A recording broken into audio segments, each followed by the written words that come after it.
On va évoquer au niveau de regard croisé la Côte d'Ivoire, le PDCI qui dit oui aux élections locales de 2018. Le Sénégal, Wade, réclame une enquête internationale sur son patrimoine. Le Bénin, Patrice Talon, qui fait un revirement sur la taxe controversée sur les médias sociaux américains. Et puis le Togo, est-ce que la recomposition de la Commission électorale nationale viole le code électoral? Autour de moi, Germain Pouli, Togo Réveil. Bonsoir Germain. Bonsoir Samuel et bonsoir à tous les téléspectateurs. Docteur David Ekoulé-Iou, consultant en sécurité et géostratégie. Bonsoir docteur. Bonsoir à tout le monde et à tous les téléspectateurs et les téléspectatrices. Et David Diagwavi qui nous a rejoint, il était là hier. Bonsoir David. Bonsoir Samuel, bonsoir Germain, docteur, bonsoir. On va commencer avec la Côte d'Ivoire. Je le disais, le Parti démocratique de Côte d'Ivoire dit oui aux élections municipales d'octobre prochain. Le PDCI, on le savait, demandait avec le FPI un report de ce scrutin. David Diagwavi, qu'est-ce qui s'est passé pour que le PDCI puisse finalement revenir sur sa demande de report du scrutin? Ça veut dire que le PDCI a envie de revenir au pouvoir. En fait, c'est ce qui avait créé la scission entre le PDCI et le divorce consommé dernièrement avec son ancien allié, puisque dans l'accord qui a été signé entre le RDA et le PDCI, il a été notifié que le RDA allait recevoir l'appui et le soutien du PDCI pour la présidentielle, la première et la deuxième présidentielle, et qu'à la fin du mandat de Ouattara, l'ascenseur allait être envoyé de l'autre côté. Mais malheureusement, depuis un moment, on a senti une certaine friction. Il y a cette envie du PDCI de reconquérir le pouvoir, de revenir au devant de la scène politique, mais malheureusement, il ne reçoit pas une visibilité de la part de son ancien allié politique, le RDA. Pourquoi? Parce qu'au sein de cette formation de Alassane Ouattara, il y a des velléités, il y a des jeunes qui ont envie de passer aussi au pouvoir. Et quand vous entendez les discours politiques qui sont faits depuis un moment, Alassane Ouattara qui avait fait une sortie à l'occasion de l'anniversaire de l'indépendance de la Côte d'Ivoire, cette sortie a malheureusement marqué les responsables du PDCI qui ont décidé après analyse de faire chemin seul. C'est ce qui explique aisément ce revirement de la part du PDCI. Et on sent quand même qu'aux prochaines élections, les choses vont véritablement bouger parce qu'au sein de l'opinion nationale de la Côte d'Ivoire, des gens, la population ivoirienne a besoin d'imposer d'autres couleurs politiques sur la scène. Et que cela va se matérialiser avec cet appui, ce soutien que le PDCI entend avoir des autres formations politiques. On a parlé d'un rapprochement avec le parti de Gbagbo, voilà, et cela risquerait de faire très mal au RDR si les choses ne se remettent pas dans l'ordre. Jamais, il y a quand même quelque chose d'étonnant, c'est que le PDCI, je l'ai dit, avait demandé un report parce que d'un côté, la CEI, la Commission électorale indépendante, était déséquilibrée, de l'autre, il y avait les formalités à remplir pour déposer les dossiers. Tout cela n'a pas été obtenu et le PDCI qui se dit quand même prêt pour aller à cette élection. Oui, bon, je crois que même s'il y avait report, les choses véritablement n'allaient pas changer. Quand vous observez depuis juillet, avec la création du parti unifié, donc le RHDP unifié, où Ouattara voudrait finalement fondre en un seul parti tous les partis politiques qui l'ont amené au pouvoir, et le PDCI n'a pas accepté. Mais il y a eu de nombreux dissidents du PDCI qui, pour certains intérêts ou par conviction, on ne saura le dire finalement, ont choisi quand même de mener cette aventure avec le président Ouattara, qui prépare en même temps que c'est local et c'est régional, la présidentielle, de 2020. Et donc le PDCI était un peu en difficulté, avait besoin de gagner du temps, c'est vrai, que les arguments avancés, il y a les vacances judiciaires, il y a des pièces qu'il faut donc pouvoir rassembler pour les candidatures, mais en même temps, on sait qu'il y a même des candidats qui se retrouvent en même temps sur la liste du PDCI et sur la liste du RHDP et parti unifié, donc ce qui est assez compliqué. Donc c'est un parti en difficulté qui finalement peut-être se dit le vin est tiré. Donc il faut le voir, il faut faire avec ceux-là qui ont une conviction, ceux-là qui pensent que le retour le renvoi de l'ascenseur dont parlait tout à l'heure David n'a pas été effectif et que donc le PDCI doit pouvoir se démarquer et exister donc en dehors de la nouvelle formation que le président Ouattara met en place donc pour la prochaine présidentielle, même si il dit que lui-même ne sera pas candidat et qu'il faut laisser place aux jeunes. On sait que fera la part du lion donc au RDR, donc qui est un peu au centre de tout ce qui se fait. Et donc je crois que le PDCI peut-être a eu quelques gages ou quelques assurances donc qui lui permet aujourd'hui donc d'aller à ces prochaines locales dans l'espoir de voir son poids véritable et peut-être de redevenir lui-même.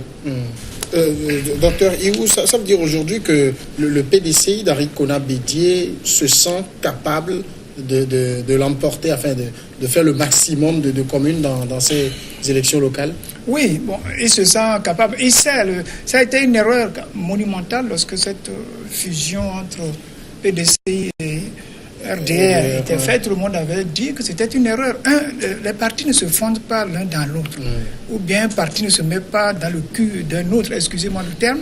C'est pas une bonne manière. Mais quand on se retrouve dans la même idéologie... C'est une coalition qu'on fait... Des oufouettistes là-bas. Voilà, c'est une coalition qu'on fait, mais c'est une fausse coalition. Lorsqu'on a parlé de RHDP, on a vu Ouattara voulait le pouvoir, on a donné le nom d'un pont à M. Kona Bédié pour lui faire plaisir, mais les militants ne sont pas contents. Les militants d'un parti veulent que leur parti ait des élus, que ce soit des élus locaux, et à la présidentielle, on peut faire de grâce accords. Et on a vu, je crois que le PDCI s'est rendu compte que c'est une union de dupes qu'on a fait parce que le PDCI a beaucoup perdu. C'était pas un parti qui était mort, c'était un parti qui était quand même... de la lignée qui récolte beaucoup de cadres. Mais finalement, se trouvent un peu déplumés. Ils se sont déplumés, puis RDR les a phagocytés et pouvaient rien faire, bien qu'ils aient quand même des postes de Premier ministre, tout ça là. Mais ça ne suffit pas. Et un parti est là, les militants n'étaient pas contents du tout de cette fusion. Maintenant, M. Ouattara commet la grosse erreur de dire qu'il veut maintenant unifier un parti. Bon, non. Je crois que c'est ça qui a révolté. Et les cadres n'ont pas voulu. Et heureusement que M. Bédié s'est rattrapé parce que sinon, s'il avait fait cette union encore avec, il va voir tous ces militants le quitter et rejoindre le Babou. Et que maintenant, c'est normal. Deuxièmement, une élection a lieu tous les 5 ans ou les 4 ans, ça dépend des constitutions. Il faut que la classe politique de tous les pays se mette dans la tête que dans 5 ans, si on a fait les législatives aujourd'hui, dans 5 ans, il faut qu'il y ait les législatives. Présidentielles, même chose. En Afrique, il faut reporter, il faut faire ceci, tout ça. Et c'est ça qui fait cette cacophonie-là. Et je crois que le PDC, on va voir les résultats. Ils vont retirer beaucoup de candidats, beaucoup de localités, beaucoup de mairies. Et je crois que... Finalement, c'est ça, David Diakwabi, l'enjeu. Est-ce que le PDCI peut faire un bon score seul? Est-ce qu'il peut faire un bon score seul? Ça va être un peu problématique parce que il y a une grosse déception, en tout cas, au sein des militants de cette formation politique. Parce que ils avaient l'impression que le RDA les avait... phagocytés. Oui, au-delà d'être phagocytés, ils floués. Voilà, merci. Et donc, très tôt, Bédié a compris, a entendu l'appel des militants. Et c'est ce qui a pu sauver la face de cette formation politique. Si Bédié n'avait pas été attentif au message des militants, les prochaines élections auraient été catastrophiques pour cette formation politique. Parce qu'en face, même au sein du RDR, il y a des jeunes loups qui ont envie d'arriver au pouvoir. Et ça s'est senti visiblement. C'est en cela que le discours de Ouattara avait été interprété par beaucoup d'analystes comme un message adressé à Bédié.